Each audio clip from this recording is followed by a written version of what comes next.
তাহলে তারা আল্লাহর কাছে কিয়ামতের দিন জবাবদিহি হতে হবে। আর আল্লাহ রাসূলে বলেন হিজরা যারা তৃতীয় লিঙ্গের মানুষ, যারা পুরুষের রূপ, যারা তারা পুরুষের মতো আল্লাহর গোলামি করবে, নারী যারা তারা নারীর মতো আল্লাহর ইবাদত করবে।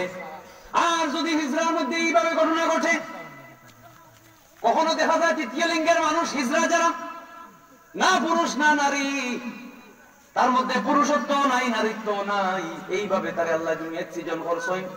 আমার রাসূল বলেন সে কিভাবে করবে? সে যেন কোনো অভিজ্ঞ ডাক্তারের শরণাপন্ন হয়, সে কোনো অভিজ্ঞ ডাক্তারের শরণাপন্ন হয়।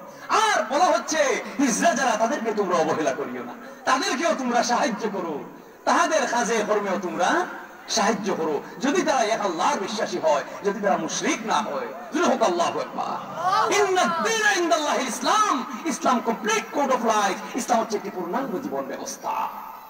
মানুষের চলনে বলনে, খাওয়ায় দাওয়ায়, মানুষের বাসস্থানে, মানুষের শিক্ষা খাতে, মানুষের কর্মস্থানে, মানুষের হাল চাষে, সমস্ত অবস্থানে ইসলাম ধর্ম এমন ভাবে তৈরি করিয়া দিছে। একজন হিন্দু মহিলা যখন তার বিয়া হইয়া যায়, ফিরিয়া আইয়া তার বাপের ঘরে আর তার কোনো অধিকার থাকে না, সনাতন ধর্মের আইন।